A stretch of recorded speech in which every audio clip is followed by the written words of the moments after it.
ready na ang ating mga prosecutor. Pero po, Congressman, ito pong nangyayari sa Senado na kaguluhan, ito pong drama ng minority bloc, hindi po ba ito makaka-apekto sa ating impeachment na trial na gaganapin sa Senado? Oo. Tingko tuloy na tuloy naman ho ito. Ibig sabihin, ang pinakamahalaga naman po dito yung pagkakaroon po ng bilang para magkaroon po ng pagpupulong. So, ang mahalaga po yan sa pagkakaroon ng pagpupulong sa plenaryo Yes.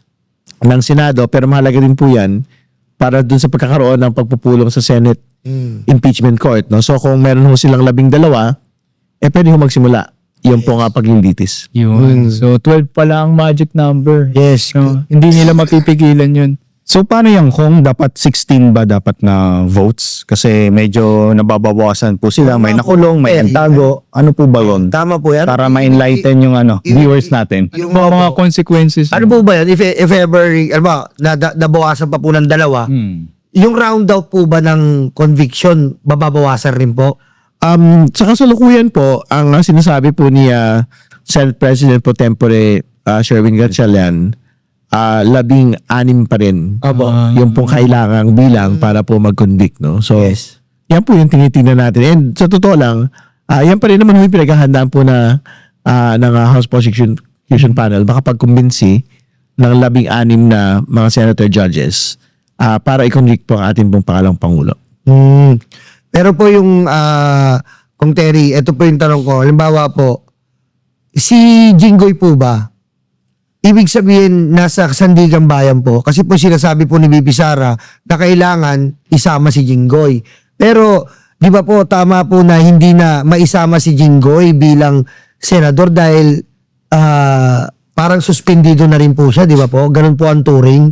Well, meron po talagang posisyon yung Senate majority. Opo. Na pagka hindi sila within yung tinatawag na coercive power Yes. noong pong Senate leadership, hindi sila sinasama sa bilang. Yes. Nakabatay dun sa supposedly kaso Adelino versus Cuenco. Yes. So, ang bilang ho doon ay 22 lang Opo. na mga senador na within the coercive power. Ibig sabihin yung talagang pwedeng hatakin Opo. para humarap doon sa mga pagpupulong. Opo.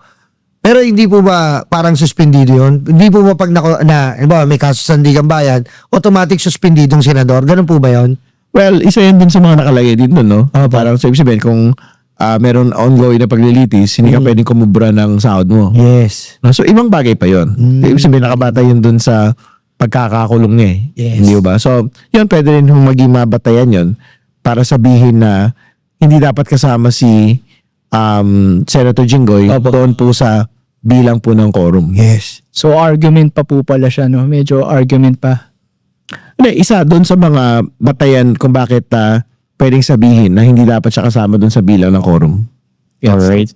Ito pong gagawin na pre-trial daw po, may mangyayaring pre-trial at magsisimula daw po sa June 18. Pwede niyo po ba kaming bigyan ng idea? Ano po bang mangyayari dun sa pre-trial na tinatawag? Hindi, katulad na binanggit ko na kanina, yung pong listahan ng mga witnesses, no? Ipipinal po doon, pangalawa, listahan po ng mga ebidensya. Basically, mga dokumento na ipipresenta.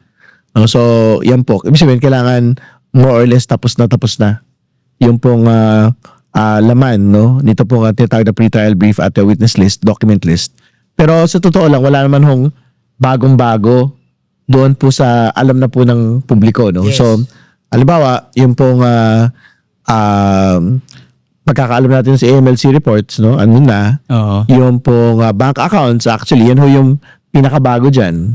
Kasi magbubukas ho ng bank accounts ng mag-asawang Duterte Carpio. Yari. At siguro antabayanan na lang natin yung submission mismo. Oo. Kasi meron po nga bagong-bago na dokumento na isasalang po sa susunod pong linggo.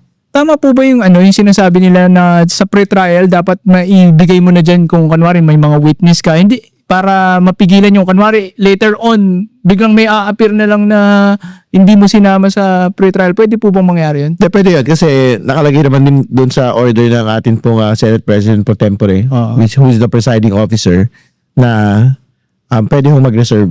Kumbaga, kahit hindi mo nabanggitin yung pangalan, basta i-lista lang. Doon, basta i-lista. At ano yung lalamanin ng pong kanyang sasabihin. Kasi napaisip lang ako kung kasi baka biglang parang yung sa 18 Marines biglang magkakaroon na naman ng 14 na Marites, madadagdagan, haba po ng haba yung Tama. trial, di ba? Hindi, kailangan mag-reserve, no? So, merong hanggang July 15, yung pong lahat ng kampo, no? Na ilista po ito pong mga dokumento at mga witnesses po na isasalang. Yun. So, speaking of witnesses kong, so, di ba may mga bank accounts, mga kung anong i-reveal dyan kong. So, yung mga witnesses po ba kung yung security nila na provide po ba para sa kanila? Well, tingin ko naman titiyakin po yun, no? Pagka naman isasalang na po sila, titiyakin naman po yung seguridad, no? Ng po mga witnesses. Kasi syempre, mahalaga na Opo. maisalang po sila at masabi ho nila yung katotohanan doon sa kanila pong alam, no? Kung Terry, may singit lang ako regarding sa usapan nating witness. Sa mga witness po, Kung Terry, sino ang pinakamabigat natin? Kung pwede nyo, kung mababanggit nyo pa, kung sa tingin nyo pinakamatibay na witness na magiging malaking suntok o epekto dito sa impeachment trial. Kaya, ang pinakamabigat naman ho na ebidensya mula po nung proceedings po sa House, no? Yung Opo. pong AMLC report. Yes, AMLAC. No? So, nakita naman natin doon yung bilyong-bilyong pera na pumasok at lumabas, no? Na pinagsama na para mahirap ipaliwanag para sa isang mag-asawang abogado, public servant, at Yes. meron pong mga naluluging negosyo. No? So, yun, mabigat ho yun. Pero katulad ng sinabi ko, antabayanan din ho natin dahil labas sa bank accounts, next week, merong bagong ebidensya na makikita naman din ho natin doon po sa pre-trial document. Lapit na, no? Pero kung Terry, meron ba surprise? Yung surprise witness? May, yung talagang magugulat ang mga na hindi nila inasahan. Artista, ganon? Hindi, walang ganon. Pero next week kasi, syempre, makikita naman na ho na lahat yung kabuuan po ng document list. Pero doon, yung pinakabago, lalabas sa bank account, labas sa AMLAC, makikita po natin yun. Yun. Ito nga po, kung itong mga bagong minority bloc, nakikita naman po natin, medyo paling po sila sa mga Duterte, parang mga kaalyado po sila ni Sara eh. Pero kung pagbabasehan po natin itong mga ebidensya, sa tingin nyo, kung medyo confident po ba tayo na makaka-convict ito ng isang vice-presidente na si Sara Duterte? Mataas naman ho yung pagtingin ho namin na majority ka man o minority, titignan ho ninyo ebidensya. Kasi sa dulo-dulo naman ho, hindi naman ho pwedeng puro politika na lang ito eh. Tama. Alam mo, may punto yun na. Kasi, hindi na, ayan kasi yung pinaka-narrative ng mga kalabang grupo natin na ito ay pamumuliti ka lang ng Kongreso, pamumuliti ka lang ng kalaban ng ating Pangulo. Pero hindi po eh. Kitang-kita natin yung ebidensya na ikinagulat ng taong bayan. Yes. Doon nga lang sa sinabi ni Kong Terry na yung AMLAC report na billion hindi milyon. Hindi natin makukuha yun kahit siguro 3 beses yung buhay natin bumalik. Hindi mo Grabe. makukuha yung billion no? Oo. Pero si Sara nagkaroon ng bilyong pera. Grabe, no?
now